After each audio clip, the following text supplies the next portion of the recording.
4월 15일 수요 예배 말씀입니다.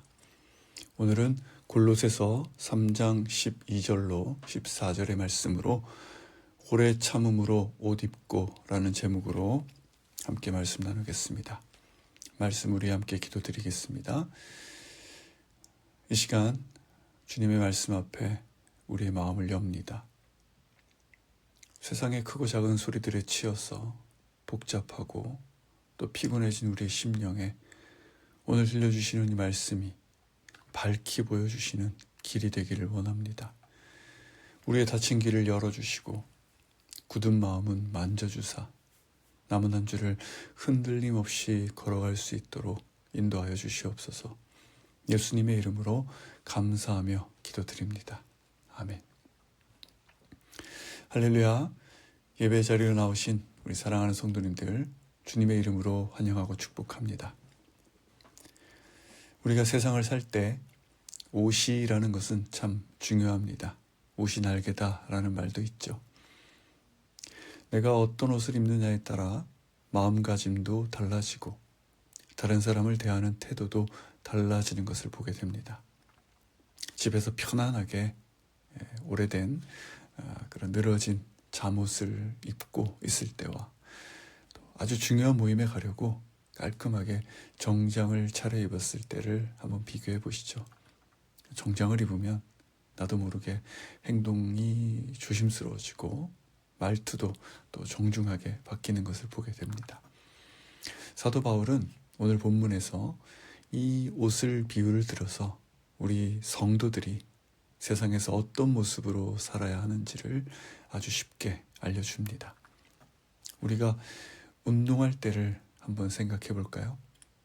수영장에 들어갈 때는 수영복을 입어야 하고 산에 오를 때는 등산복을 입고 발목을 꽉 잡아주는 튼튼한 등산화도 신어야 합니다. 각 상황에 맞는 옷을 입어야 편하고 안전하게 활동할 수 있듯이 하나님의 부름을 받은 우리 성도들에게도 입어야 할 영적인 옷이 있다는 뜻입니다. 본문 12절 말씀 함께 보겠습니다. 그러므로 여러분은 하나님께서 택하신 사람들, 곧 거룩하고 사랑하심을 받은 사람들 같이 긍휼과 친절과 겸손과 온유와 오래 참음으로 옷 입으십시오. 네, 사도 바울은 우리가 어떤 옷을 입을지 설명하기 전에 우리가 누구인지부터 먼저 알려줍니다. 우리는 하나님이 택하시고 거룩하게 구별하시고 또한 사랑하시는 사람들입니다. 이것이 바로 우리의 진짜 정체성이죠. 우리가 뭔가 대단히 잘나서 혹은 엄청 착해서 하나님께 선택받은 것이 아닙니다. 우리는 그저 죄인이었고 우리 스스로 하나님을 찾지도 않았습니다. 하지만 오직 하나님의 크신 은혜로 이렇게 택함을 받은 줄로 믿습니다. 내 공로가 아니라 100% 하나님의 은혜인 것이죠. 내가 아무런 자격이 없는데도 이렇게 어마어마한 사랑을 받았다는 사실을 진짜로 우리가 깨닫게 된다면 우리는 결코 사람들 앞에서 교만해질 수 없는 것입니다. 이 놀라운 십자가 은혜가 우리를 한없이 낮아지게 만들고 다른 사람을 불쌍히 여기며 오래 참을 수 있는 자리로 우리를 자연스럽게 이끌어줍니다. 이런 큰 은혜를 입은 사람은 당연히 옛날 옷을 버리고 새 옷으로 갈아입어야 하는 것이죠.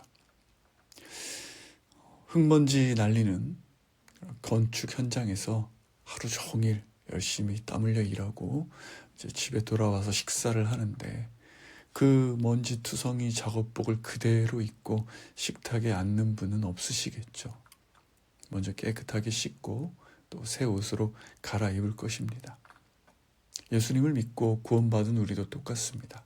우리는 분노, 악한 마음, 남을 헐뜯는 말, 부끄러운 행동 같은 나쁜 습관이라는 옛 옷을 벗어버리고 새 옷을 입어야 합니다. 한마디로 우리의 속마음, 즉 성품이 바뀌어야 한다는 뜻입니다. 하지만 이것은 내 의지나 억지 노력으로 꾸며낼 수 있는 게 아니죠. 포도나무 가지가 나무에 꼭 붙어만 있으면 생명을 공급받아서 자연스럽게 열매를 맺듯이 내 안에 계신 주님과 동행하며 그 말씀에 순종할 때 이런 거룩한 성품들이 성령의 열매로 자연스럽게 내 삶에 맺히게 되는 것입니다. 오늘 본문은 우리가 입어야 할 새 옷, 그 5가지를 보여주는데요.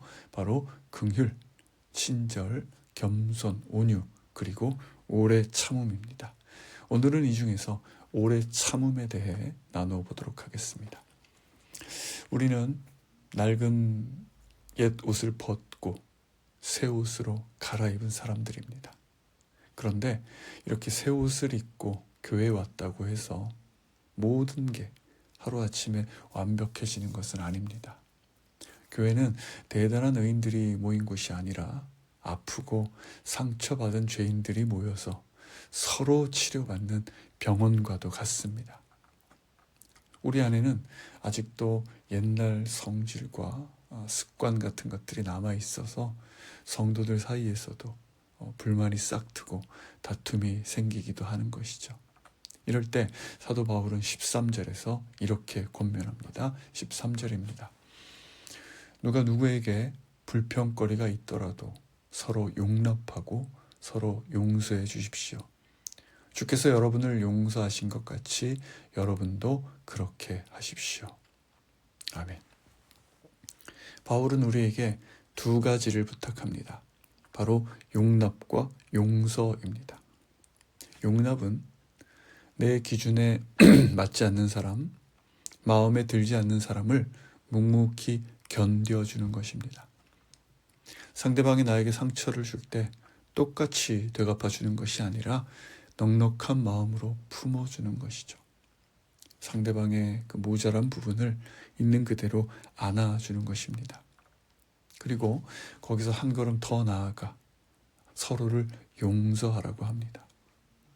용납이 서로 다름을 이해해 주는 것이라면 용서는 나에게 상처를 준 사람의 죄를 덮어주는 것입니다. 용납이 성격 차이나 생활 방식의 차이를 품는 것이라면 용서는 나에게 직접적인 피해를 주고 내 마음에 깊은 상처를 남긴 사람의 잘못을 덮어주는 훨씬 더 적극적인 행동인 것이죠. 그리고 용서는 쌍방향입니다. 우리는 누군가와의 사이에, 그러니까 사람 사이에 갈등이 생기면 항상 나 혼자만 억울한 피해자라고 생각하기 쉽습니다. 하지만 나 자신도 정직하게 돌아봐야 하는 것이죠. 내가 무심코 툭 던진 말이 상대방에게는 너무나 큰 상처가 되었을 수도 있다는 것이죠. 나도 누군가에게 상처를 주는 그런 똑같은 죄인임을 솔직하게 인정해야 합니다. 그리고 서로에게 따뜻하게 용서의 손을 내밀어야 하는 것이죠. 하지만 솔직히 누군가를 진심으로 용서한다라는 것은 너무나도 힘든 일입니다. 머리로는 용서해야지 하면서도 가슴으로는 절대 용서가 안 되는 사람이 우리 삶에는 분명히 있습니다. 내 얄팍한 힘으로는 도저히 불가능한 이런 꽉 막힌 상황에서 우리는 어떻게 해야 할까요? 바울은 분명한 기준을 제시해 줍니다. 주께서 여러분을 용서하신 것 같이 여러분도 그렇게 하십시오. 네. 1만 달란트 빚진 사람의 비유 다들 아실 것입니다. 우리가 하나님 앞에서 지은 죄의 무게는 1만 달란트, 즉 내 힘으로는 평생 갚아도 도저히 감당할 수 없는 어마어마한 빚이라는 뜻입니다. 그런데 하나님은 우리의 이 무서운 빚, 즉 우리의 죄를 예수님의 피로 전부 덮어주셨습니다. 조건 없이 탕감해 주신 것이죠. 그런데 이렇게 상상조차 할 수 없는 큰 빚을 탕감받은 우리가 나에게 아주 작은 상처를 준 그 사람의 멱살을 잡고 빚을 내놓으라고 소리치고 있어서는 안 되겠죠. 내 의지나 힘으로는 그런 미운 마음이 드는 형제 자매를 결코 용서할 수 없습니다. 하지만 내가 십자가에서 받은 그 용서가 얼마나 큰 것인지 깊이 기억하고 분노가 아니라 그 끝없는 용서에 대한 감사로 우리의 마음을 가득 채울 때 우리는 비로소 주님을 의지하여 용서할 수 있는 것입니다. 1만 달란트 비유가 나오는 마태복음 18장을 보면 그 비유 마지막에 예수님께서 이렇게 말씀하십니다. 마태복음 18장 35절입니다. 만일 너희가 진심으로 자기 형제를 용서하지 않는다면 하늘에 계신 내 아버지께서도 너희에게 이와 같이 행하실 것이다. 네, 이 말씀은 우리가 형제를 용서하지 않으면 우리도 구원을 빼앗기고 지옥에 간다. 그런 뜻이 아닙니다. 우리가 하나님께 용서받고 그리고 우리 삶에서 누려야 할 그 풍성한 은혜와 영적인 기쁨들을 하나도 누리지 못하고 메마른 삶을 살게 된다는 아주 아픈 경고의 말씀인 것이죠. 성도님들, 씩씩대며 분노를 품고 남을 미워하고 있는 내 모습이 좋으십니까? 아니면 나를 용서하신 그 하나님의 은혜에 눈물로 감사하며 주님이 주시는 하늘의 기쁨을 마음껏 누리는 내 모습이 좋으십니까? 나에게 그 뼈아픈 상처를 준 사람을 끝내 용서하지 않고 그 사람과 그 사람이 했던 그 독한 말들을 머릿속에 계속 되새기면서 독을 품고 살면 결국 가장 큰 피해를 입고 다치는 것은 다른 사람이 아니라 바로 나 자신인 것입니다. 미움을 버리지 못하면 예배를 드려도 아무런 은혜가 없습니다. 기도를 하려고 해도 꽉 막힌 것처럼 답답하기만 하죠. 그리고 미움으로 가득 찬 내 마음에 어느새 사탄이 슬금슬금 비집고 들어오죠. 사탄이 내 마음에 마구 뿌려대는 그 우울함, 지독한 열등감, 폭발하는 분노라는 감정들이 우리의 영혼을 심각하게 병들게 만듭니다. 누군가를 용서하지 못하고 독을 품고 사는 것은 결국 내 스스로를 미움이라는 감옥에 꽁꽁 가두는 어리석은 일인 것이죠. 나를 조건 없이 용서해 주신 하나님의 그 크신 사랑을 기억하며 과감하게 용서에 한번 도전해 보시죠. 그래야 사탄이 들어올 틈이 완전히 막혀버리는 것입니다. 내가 먼저 사과하면 손해보는 것 같고 억울한 마음도 들겠지만 홧김에 분노를 쏟아내서 얻어지는 그 잠깐의 시원함보다 주님이 주시는 진정한 자유와 참된 평안이 여러분의 마음에 가득 임하시기를 간절히 축복합니다. 자, 그런데 이렇게 말씀을 들어도 내 마음을 여전히 다치게 만들고 도저히 받아들이기 힘든 때가 있습니다. 그것은 바로 내가 정말 억울한 피해자일 때 그렇다라는 것이죠. 우리가 세상에서 배운 상식으로는 분명히 잘못을 저지른 그 가해자가 피해자에게 먼저 와서 고개를 숙이고 사과하는 것이 마땅합니다. 하지만 잘못이 누구에게 있든지 간에 영적으로 더 성숙한 사람이 먼저 자존심을 내려놓고 부드럽게 화해의 손을 내미는 것, 그것이 우리 하나님께서 기뻐하시는 아름다운 일이 아닐까요? 잠시 믿음의 조상 아브라함의 이야기를 떠올려 보겠습니다. 아브라함과 조카 롯 사이에 목초지 때문에 큰 다툼이 일어났을 때 세상의 상식으로 따지면 아브라함은 나이가 훨씬 많은 윗어른이었고 롯을 거두어 키워준 은인이었으니까 당연히 어린 롯이 먼저 와서 사과하는 것이 옳았습니다.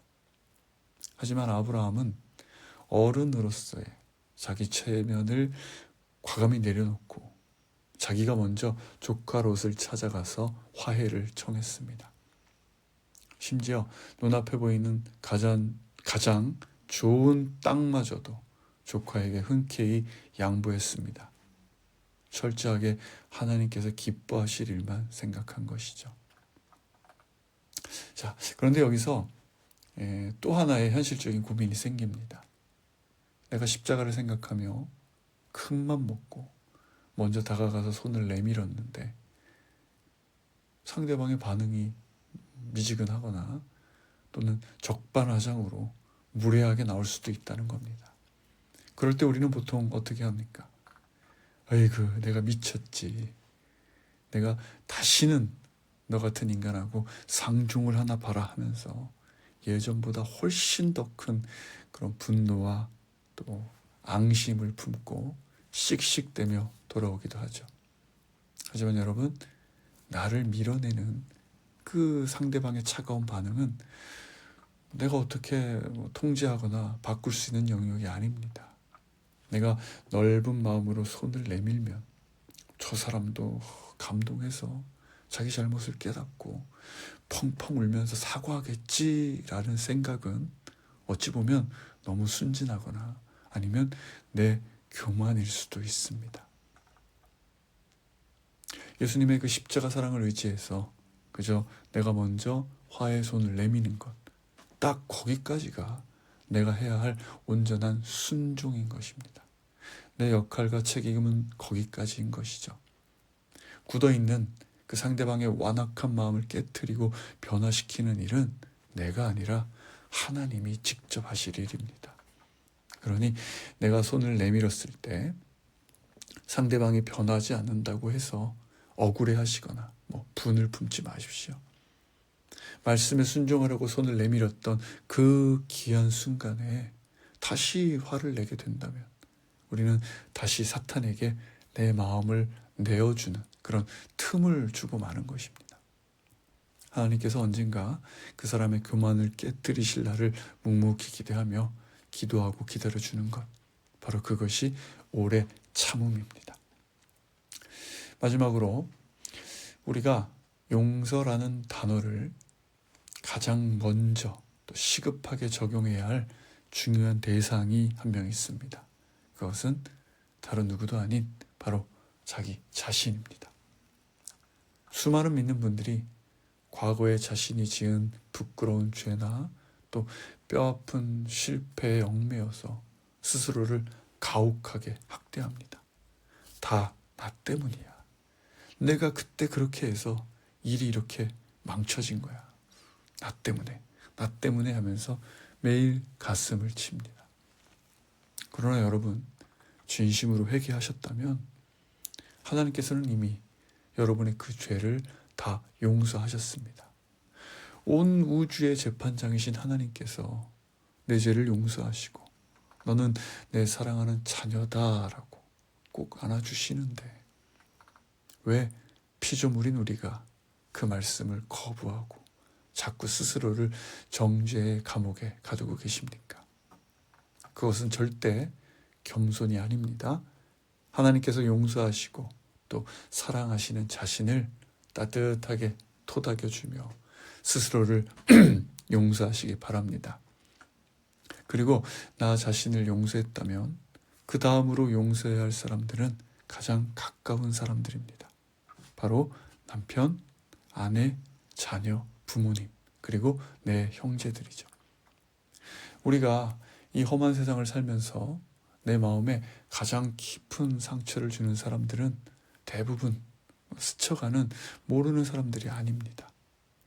나를 가장 쏙쏙들이 잘 아는 가족과 또 친한 지인들, 그들이 툭 던진 말 한마디가 우리를 가장 아프게 찌르는 것이죠.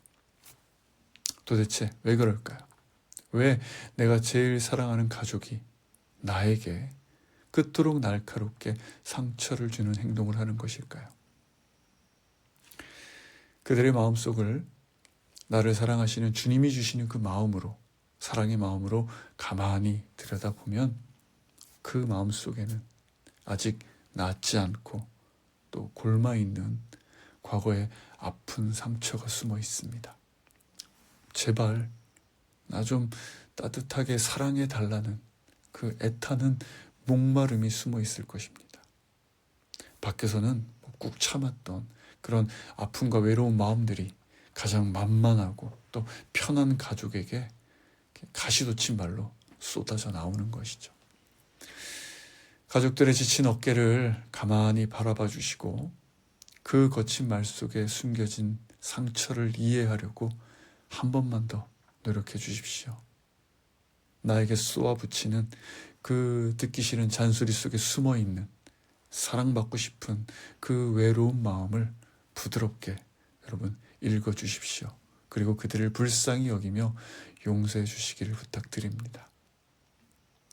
이제 사도 바울은 이 모든 권면의 결론을 14절에서 이렇게 선포합니다. 14절입니다. 그리고 이 모든 것 위에 사랑을 더하십시오. 사랑은 온전하게 묶는 띠입니다. 고대 사회에서 옷을 입을 때는 얇은 속옷 위에 아주 헐렁하고 품이 넓은 겉옷을 걸치고 다녔다고 합니다. 그래서 허리에 아주 튼튼한 띠를 꽉 이렇게 메어야만 옷이 땅에 끌리지도 않고 또 거추장스럽지 않게 되는 그런 제대로 활동할 수 있는 온전한 옷차림이 완성되는 것이죠. 사도 바울은 바로 이 옷의 비유를 들어서 우리의 신앙생활을 완성하는 그 결론이 무엇인지를 알기 쉽게 가르쳐 줍니다. 우리가 지금까지 이야기했던 긍휼, 자비, 겸손, 온유, 오래 참음이라는 이런 멋진 영적 옷들을 흐트러지지 않게 꽉 묶어주고 또 완성시켜주는 마지막 띠가 바로 사랑이라고 선포하는 것입니다. 여러분 생각해 보시죠. 내 마음에서 사랑이 빠져버리면 어떻게 될까요? 사랑이 없는 긍휼은 상대를 기분 나쁘게 깔아뭉개는 동정이 되어버립니다. 사랑이 없는 자비는 내 돈 많음을 자랑하는 위선이 됩니다. 사랑 없는 겸손은 속으로 욕하면서 굽신거리는 그 비굴함이 됩니다. 사랑 없는 온유함은 내 시커먼 속을 감추는 차가운 가식이 됩니다. 사랑이 빠진 오래 참음은 그저 참다가 속이 까맣게 타들어가는 아주 무서운 화병이 될 뿐입니다. 우리가 교회에서 수십 년을 땀 흘려 봉사한다고 할지라도 그 행동의 밑바탕에 예수님의 사랑이라는 튼튼한 띠를 매지 않는다면 그것은 하나님이 들으시기에 시끄러운 소음일 뿐이죠. 아무 소용이 없다는 것입니다. 그저 얄팍한 자기 만족일 뿐입니다. 우리 신앙생활의 마무리는 반드시 사랑으로 완성되어야만 한다는 사실, 그것을 말씀하고 있는 것입니다. 자, 이제 말씀을 맺겠습니다. 영적인 옷들은 내 얄팍한 결심이나 의지로 입을 수 있는 것이 아닙니다. 오직 성령님께서 내 마음을 완전히 다스려 주실 때, 그리고 우리가 그 다스리심에 순종하며 나아갈 때 자연스럽게 맺히는 성령의 열매입니다. 주님으로부터 공급받는 긍휼과 자비와 겸손과 온유와 오래 참음의 옷을 매일매일 단정하게 입으시고 마지막으로 모든 영적 옷차림의 완성인 그 사랑의 띠를 단단하게 묶으시길 바랍니다. 매일매일 오래 참음의 옷을 입고 사랑의 띠를 단단히 매며 제자의 길, 순종의 좁은 길, 그리고 믿음의 길 묵묵히 걸어가시는 우리 성도님들의 복된 삶이 되시기를 주님의 이름으로 축원합니다. 기도하겠습니다. 사랑과 은혜가 풍성하신 하나님 아버지, 우리는 십자가의 그 큰 사랑을 거저 받았음에도 불구하고 여전히 내 자존심을 뻣뻣하게 앞세우며 형제를 미워하고 끝까지 용서하지 못하며 살았습니다. 우리의 차가운 마음을 다스려 주셔서 냄새나는 옛사람의 옷을 벗어 던지게 하시고 긍휼과 자비와 겸손과 온유와 오래 참음의 새 옷을 입게 하여 주시옵소서. 내 힘과 결심으로는 도저히 용서할 수 없사오니 우리의 굳은 마음을 부드럽게 만져주시고 주님께서 기뻐하지 않으시는 그 미움과 분노의 마음들 십자가 앞에 온전히 내려놓게 하여 주시옵소서. 사랑의 띠를 단단히 메고 믿음의 길 묵묵히 걷게 하여 주시옵소서. 예수님의 이름으로 감사하며 기도드립니다. 아멘.